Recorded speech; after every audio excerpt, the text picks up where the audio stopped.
welcome back to yet another episode of The Gloving Paradigm, where I am your host, Peter, aka LPD Dubuque, the cringiest glover on YouTube. That no one watches because apparently you guys just don't watch any gloving content whatsoever. Or if you do, you barely even pay attention to it. I don't know. F***ing idiot. Anyway, let's get past all that crap. I don't want to delve any further. So, if you guys watched my episode last week, you guys know what this episode's going to be about. If you did not watch it, I'm not surprised because who the hell watches this stuff anyways? Oh, I made myself sad. So, this week, you guys should know that this is another installment to the wonderful miniseries known as the Chip Analysis Archive. Yeah! Yes, I'm finally going to release another one of these, and I hope you guys are really excited because I have a lot to talk about when it comes to this particular chip. And the reason is because it has a lot of good things going for it, and it has not so many good things going for it. So, I don't care how people feel about this. This is what I look at in terms of what a product should be providing for the community, and what it is providing is good, but what else it needs to provide should also be included, so on and so forth. Of course, the first thing I'm going to do is I'm going to break down pretty much all the stuff you need to know in terms of the specifications when it comes to a particular chip. And then of course I want to cover all my points of quality, which you're seeing right here, all these lovely little points that I look for when it comes to doing a chip.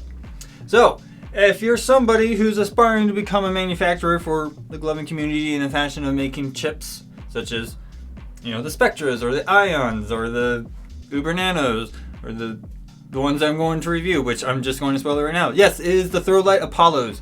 These are the ones I'm going to be covering.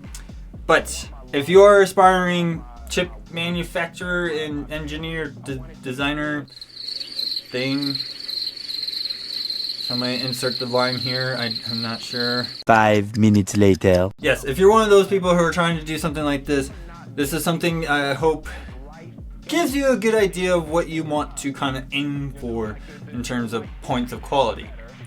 Now, before we get right into this, I want to disclaim that no, Theralights did not pay me to do this. This is an independent analysis on their products. No one's asking me to do this. I'm doing this out of my own good time and out of my own good money.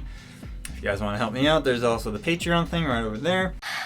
Please, this is serious. But yes, I just want to stress the fact that I'm not affiliated with any company, therefore none of them are asking me to do this. Therefore, none of them are actually going to curate how I do my review. Isn't that nice? Yeah.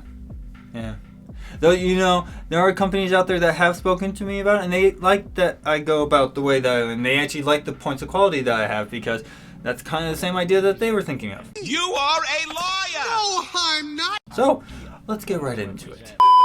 A few moments later. So, you guys should know that yes, I'm doing Throwlight Apollos. These are pretty much the latest programmable chips that have come out onto the market. If I remember correctly, they came out in 2020. I want to say maybe 2019.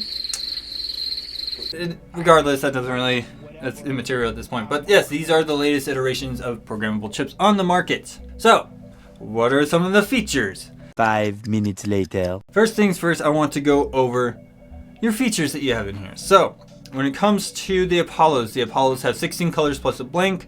With how everything's set up all together, you have a lot of combinations, which I'll tell you the number afterwards. But yes, you have 16 colors plus a blank with tint control or true brightness. They don't really specify which one they're using, so I'm going to assume tint control tends to be the easier one of the two. You have 6 color slots per mode, or 6 colorways as they like to refer to it. I don't know why. You have 6 different flash patterns, of course 6 mode slots as well, which again, if you're not familiar with my modes, between modes and slots, then it's gonna be a long day. A little longer than a few minutes later. But yes, you also have battery lock. You have an escape feature and factory reset. These are your specifications. These are what you're able to do with your things. So, if you're asking me with the number of modes, the number of color slots, and the number of flash patterns and things of that nature, how many combinations do you have in total? Wow. Now if you let me check my notes here, you will actually see that to the exact number is 13,841,287,201 different combinations that you're able to come up with. Yes, that does include repeatable selections. I know how to do my math. Whatever you say, Stone Cold Steve Austin. If you want, I will even put up a little thing right here showing you the method of how I came about the numbers. So, yeah. Much later. Okay, so you have all these. These are your features. These are what you're getting offered at the price point of somewhere over here. Here's the price point. Enjoy. I don't usually try to keep track of those just because they always fluctuate. So it's always good just to do post-production work. Wow! Okay, so when it comes to your programming is as simplified and summarized as the best way I can do this. Your first selection is going to be your color selection, which would be signified by the color orange. You got 6 color slots that you get to choose from, so you go from anywhere from 1 to 6 colors that you can choose from. Yes, you can add in blanks to kind of manipulate the flash pattern manipulations. Go check out my episode about flash pattern manipulations up there. No, I don't really feel like it. You know, you have all these different ways to go about it. It's very simple. You just go, you choose the mode that you want to change.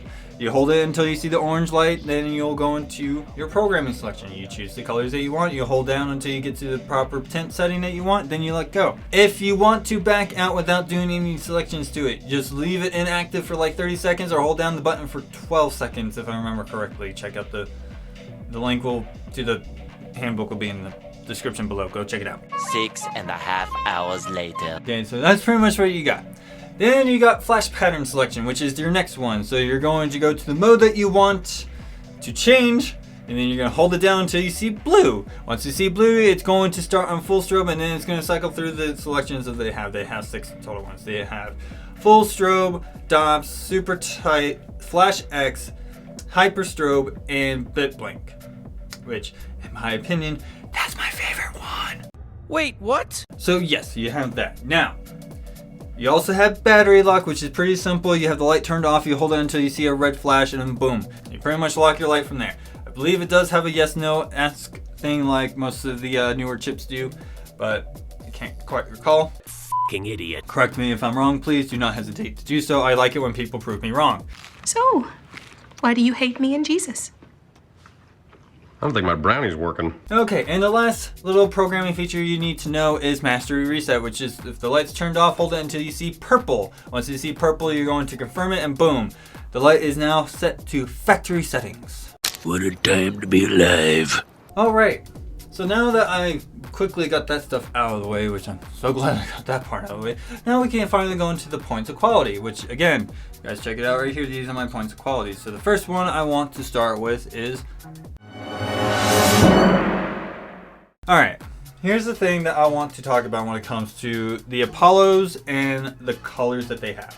I'm not saying that their color palette is bad. I would say if you're looking for what is the bare minimum of colors and variety of colors, I would say the Apollo hit it. Okay, the Apollo hits it on that point. If you want the bare minimum of colors that you need, the Apollos have it. It has 16 colors plus the blank, so there's a total of 17. You have a good amount of color selection. Do you have a lot of variety between all these colors? Not really. I really felt like these colors were very limited in the sense that you didn't get a whole lot of, I'm not saying like you need these slight variations, it just didn't have these very strong contrasting ones out there. So what do I mean by this is like, pinks, you only got magenta, which I don't even think they call it that. And then they have this one called coral, which it's fine. It doesn't really come off as a pink, more as just a blushy white. But that's just me being a little bit nitpicky. I will certainly say that green feels like it has the most favorable colors in the color pie.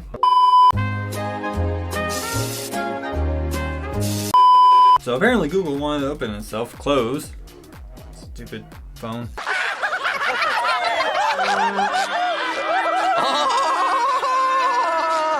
Now where was I? Oh, right. Okay.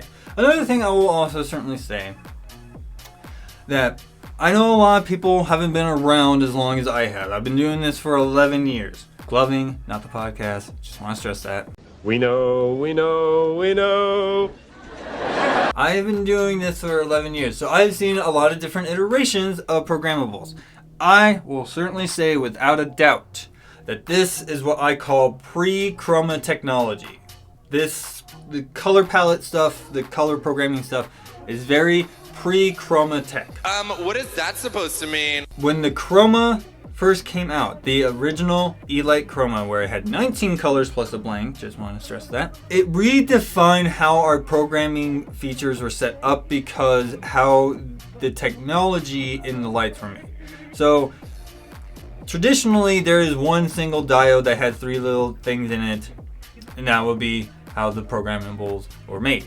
When the chroma came out, it separated that one diode that had 3 little colors in it into 3 separate diodes to change all the coloration. Hence why we have so much variation in colors from the chroma forward, alright? So when you look at this color setup and these color configurations, I'm reminded of pre-chroma technologies from like E-Light Oracle, E-Light Matrix, the Drop series when they were programmable. There wasn't a whole lot of programmable stuff out there that if there were programables, they were only set up in ways of pre-configured configurations that you can just cycle through.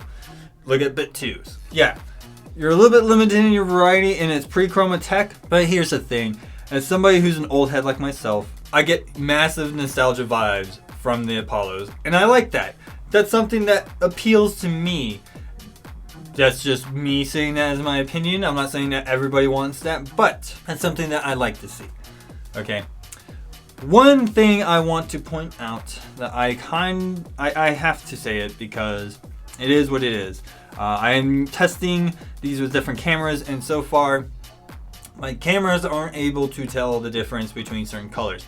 So if you stick something like lavender and silver together in the same color set, you're not really going to tell the difference. At least I wasn't able to tell the difference, and a lot of people I've shown didn't really see a lot of differentiation in colors. So yes, you do have a color bleeding problem. All right, this is something I always point out as something I don't like. I guess I am a color purist. You're the worst. But yes, color bleeding is a significant problem that could really tarnish the quality of the color sets that you have programmed in. Now, are there ways to get around this? Certainly by putting colors in between those to help break them apart is a smart idea. It's something that I see to be used as a simple solution. Oh. Not everybody likes that though, I totally get it. But again, chroma technology really helped fix a lot of the color bleeding problems. There's still a couple of them, but that's only in terms of battery usage and wear and tear and stuff like that, but it's neither here nor there. So, but again, with the bare minimum stuff that this kind of thing is feeling like it's offering, it's serviceable. Alright, so the next one, flash patterns. You pretty much have all your staple flash patterns in there. You have DOPS, you have full strobe, you have hyper strobe. You can count flash X as the strobe equivalent, but it's not necessarily strobe because in idle it doesn't give that strobe, that strobe flicker that we all know. It actually gives off a much more different kind of lens flaring feel to it. The best way I can describe it is when you move those colors around, you actually see this weird kind of edging on the edges of your colors. It's kind of cool. Not entirely sure if that has anything of significance, but that is something that I just noted for myself. And of course, like I said, bit blink is my personal favorite. I love the OMG light bits. Those were my jam before programmables became the new paradigm of the gloving world. Oh, brother, this guy stinks! So, one thing I will certainly say is I kind of wish Super Tight was actually like a ribbon or the chroma flash pattern. I would want to call it the ribbon flash pattern or the solid flash pattern, whatever you guys want to call it. Whoop-de-doo, who cares? I care. I like having a solid flash pattern like that in there for a lot of reasons. It allows people to create these any lengths of strobes that they can do within that. Super tight, if you don't know what super tight is basically like dots put on super blast. When you see an idle, it looks like a solid color, and when you move, you have to move around pretty harsh to actually get the breaking that actually show up. In my opinion, I would rather have a solid flash pattern. That's just me. People can bicker with me all they want, and they can sit there and tell me, oh, but Peter, you can just put one color on that and just go all the way through and it should be fun. Approximately 10 hours later. Again, I feel like we're just nitpicking at that. Alright, next point. Color blending / tint. Which, if you don't really understand what I mean by this, is color blending is, you know, what the colors look like when they're blended together in idle. And tint control kind of blends into that because it's supposed to help with the idle part. Okay, yes, having certain colors being brighter than others help make them pop out more and help the other ones be a little bit more subtle, so on and so forth. That's not really the point here when it comes to color blending. Alright, so with the color blending, it's not that bad. It's actually pretty good. The idle tints I was actually able to manipulate really well. I was actually able to get what I wanted in terms of tints really well. So if you're asking me, how can I judge or test the color blending and the tint control stuff to great effect? So what I like to do is I will program in the 3 primary colors, which is red, green, blue. And then I will program in a secondary color in between the colors that make them, and I would actually change the tint brightness settings on all the colors to see if the tint changes properly. For example, if you want to use yellow, so you have red, green, blue, green and red make yellow, right? So you put yellow in between. To test my theory, or to test this, I make red, yellow, green, bright, blue. I make blue medium. It will give me off a very yellow tint, which is what I would desire. Now, if I wanted to still have a RGB tint that we're very familiar with from the old days, my trick is basically I make red and yellow medium, green and blue on high, and you get that blue cyan tint that everybody knows so well from RGB. Oh, cool! I mean, cool. This is how I test color blending and tint control, because that's basically how my understanding of color theory works when it comes to light. Again, I did a wonderful job on the intro to color theory, so go check it out. So one other thing I will certainly say that people need to understand when it comes to the color blending stuff, it also comes down to your battery life as well. What? So when the batteries are starting to get pretty low, you get what I like to call color rosing. What color rosing is basically it starts shifting in towards the red. Why does it shift in towards red? Well, red does not take a lot of power to project itself in terms of light because it's a very long wavelength. Hence why you don't have to push it. So when your batteries are starting to die, your lights start moving into that red. I call it color rosing. It roses into that color. That's just a good indicator. Hey, you gotta change your lights. You gotta change your batteries. You gotta get those taken care of. Is it a bad mark on them? No, I find the rosing to be a good indicator for you to change your batteries. And I am okay with that. If a light naturally tells you, hey, your batteries are dying really badly, I'm okay with that. Now, yes, futuristic lights has their little feature that if it's down to a certain percentage, you'll see the light blink a certain color.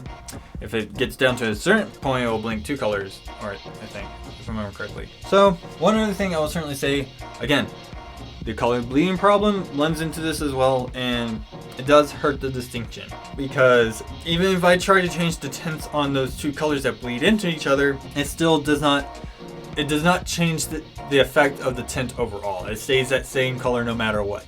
So that is kind of an issue. That's just a thing for me. Okay. Another point, brightness. I will certainly say that these lights are freaking bright. Really bright. Like, they blast your camera pretty hard, especially if you don't know how to adjust the camera settings really well. But man, these lights really blast at you. I've talked to so many people who have their hands on these sets, and they're like, man, these are the brightest lights I've actually dealt with in a long time. I will certainly agree with that. But again, that's it's other people's preferences. Some people like them brighter, some people don't like them bright. Guess what? Tint control helps you with that. If it's too bright to you, drop everything down a single level, and that should probably help it. If not, then I'm sorry. I will certainly say that tint control and all that stuff when it comes to the colors are very consistent. It really, I feel it does a really good job in keeping the color saturation pretty well.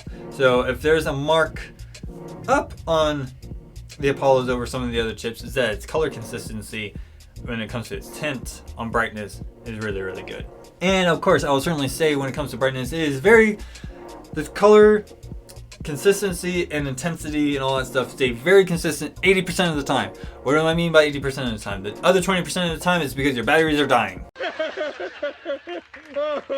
It's funny because it's true. That's what I mean by 80% of the time. From the battery life from beginning to end, consistent 80%, which is good.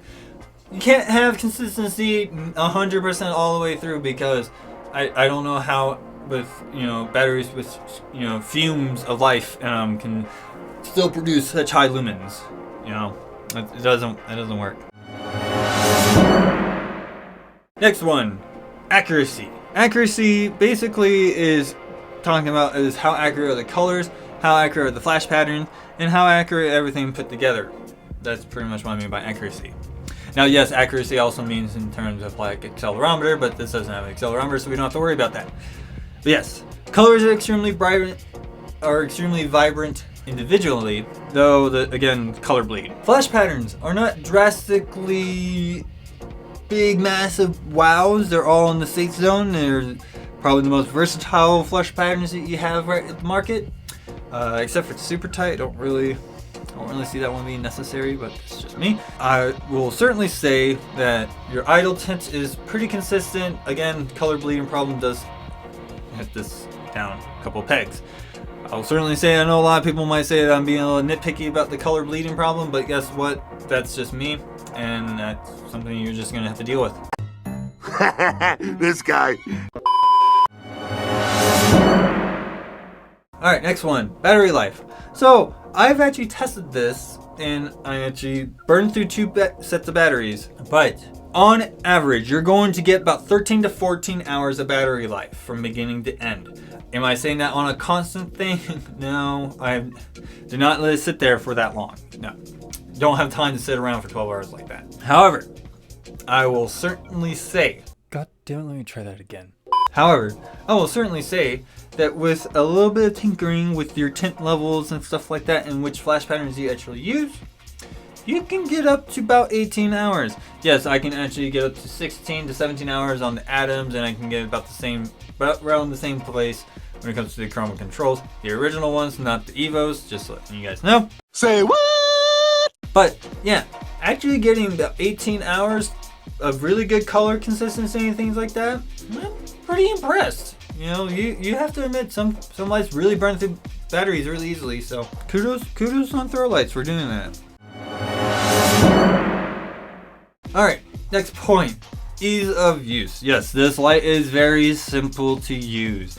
Your first colors, you have color selection, flash pattern selection, lock, stuff. You don't have all these big fancy whistles in it. It gives you pretty much the bare minimum of what you need to do to make a programmable light and make it function very well. Though I will certainly say, with the less features, it does feel a little bit more streamlined. I know to a lot of people when they hear accelerometers and flash patterns and color selections and all that stuff, it's like, oh my god, there's too much.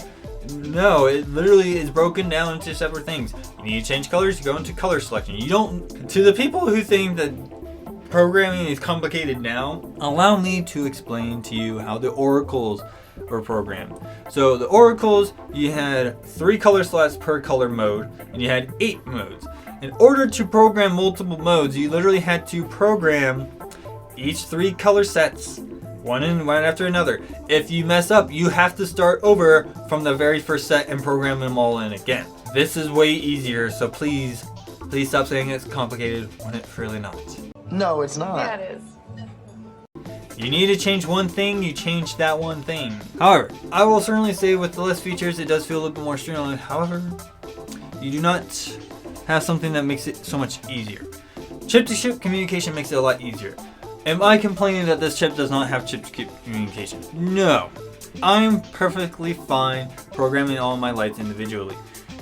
We have methods to program your lights. I'll even make a tutorial video of how to program your lights if you do not have a chip-to-chip feature or the Bluetooth feature that the Chroma Evo, not the Chroma Evos, the Spectra Evos / Spectras have. 12 seconds later. If you don't have these two features, I'll even make a tutorial of how to program your lights to make it a lot faster. However, one major thing I need to point out. And to me, this is a big hit against the light. This light does not offer conjure mode.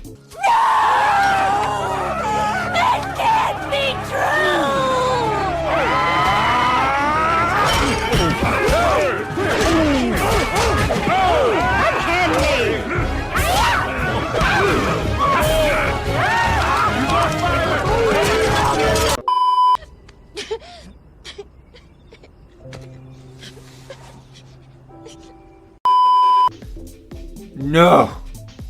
Bad. You have to offer conjure mode. People don't tell me what to do. I tell them what to do. Yes, conjuring is not a very popular archetype within the gloving community. I understand that. However, we do have a team called Something Out of Nothing that is a conjuring team. Therefore, there is a market for people who want a conjure mode. Not offering a conjure mode segregates this particular section of the community from your products. As much as that did sound bad, it's the truth. You literally just told them, hey, we don't really care. Now, I know there are people out there that are going to be like, oh, Peter, you can just program the second thing, it blanks it, and you program it again in the first. No, I don't think the idea of programming one set and a blank set 3 times each, because you have six of them that you have to program in to make a conjure feature. No, that's not how it works. 3 days later. So, yes, major hit against the light. No conjure mode, bad.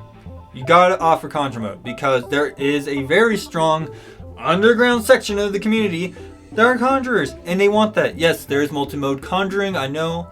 Not getting into that. Well, thank you. Focusing on the main thing here, and that's conjure mode. So, yes, big hit against it that it didn't have conjure mode. Next one, immobility. Now, I know a lot of people probably are going to be kind of confused when I ask about immobility because they're like, well, you have gloves on, the lights stay in place. Not necessarily true. As somebody who's a phaser, conjurers will also understand, impactors will understand to a certain degree, but when we go to change our lights and stuff, it's really good to keep the lights in place, and having a way to keep them in place is good. The Apollos, with their casing, which is the Stardust casing, I'm not going to get into why it's called the Stardust casing. There is an entire story that will come out later down the road about that, but same focus here on the casing itself. It does not offer that ergodynamic material that, you know, Mason Lights was very proud of when they first came out with their E-light casing. It doesn't offer that, so for somebody like me, yes, the lights slip. They make my fingers go like that and slip really easily. So, do I know how to compensate for that? Yes, from my experience, being as experienced I am with mode changes, yes, I have learned to compensate for that kind of stuff. However, to somebody who's not very initiated in that field, God damn it, why can't I talk?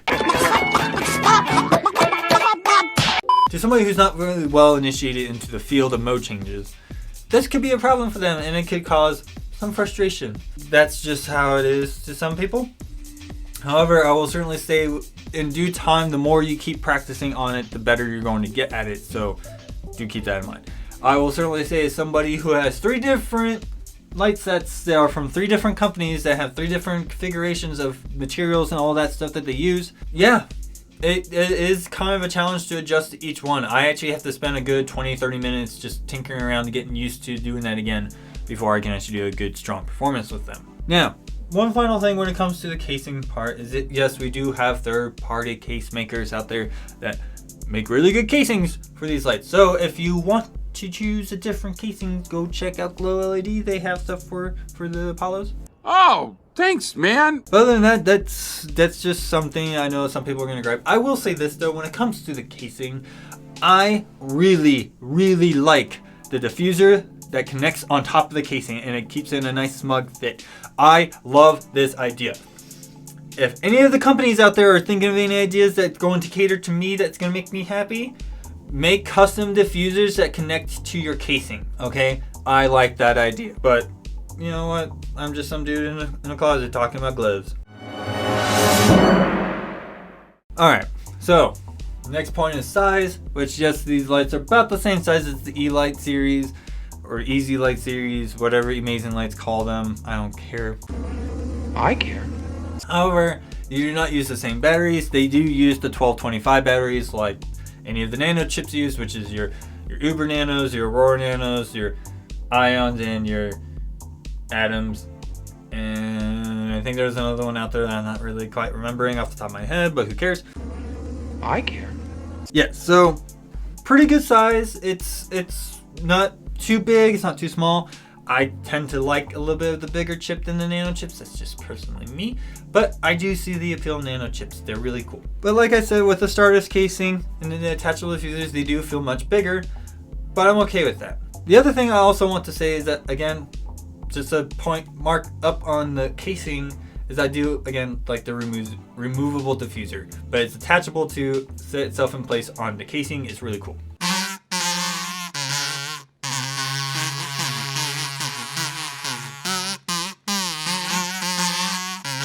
So, with my conclusion, where do I stand on the Apollos?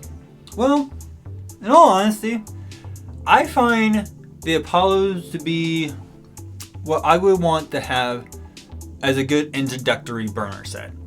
Why? It's because it doesn't offer all these, I don't want to say bells and whistles features, but it gives you the bare bones to get somebody started in understanding programming. Okay, yes, the Ions have figured out to streamline it the best way possible with how they have it. However, to somebody who wants to delve into just tinkering around with lights a bit more, manipulating around with their flash patterns, and getting a little bit more of an understanding of how their lights work, I feel that the Apollos hit this mark. I feel, especially to somebody who's been in a franchise Glover as long as I have, this definitely speaks to me as a nostalgia chip. This hits all those points in my little indie kid brain that has all those nostalgia points that I just love. I just want, yes, I want all that nostalgia. Stop it. Get some help.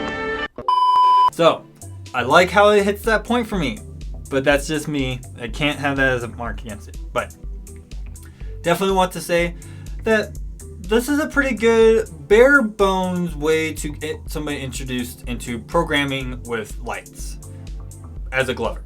Okay, the price point, really good. This is probably, in my opinion, the best burner set you can have, because besides bulb chips where you don't have to program them, these are programmable, so you actually have some versatility in that department.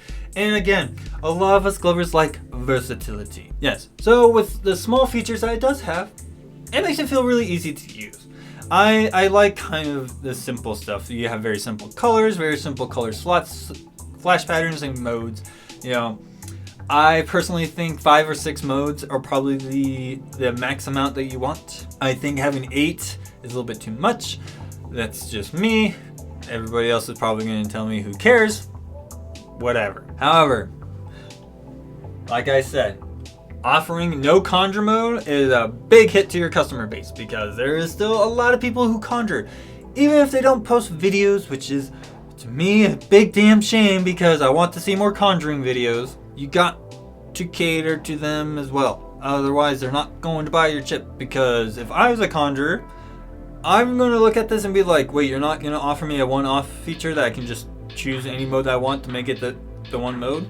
I don't want that, because you're going to make me have to program in the set, program in a blank, same set, blank, same set, blank again. Like, that's too much. Not only that, to those people, they're not going to really know if it's on a blank light on feature or it's actually turned off.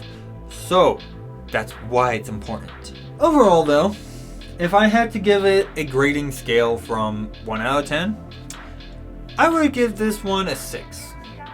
Because it does offer a lot of simple stuff for you.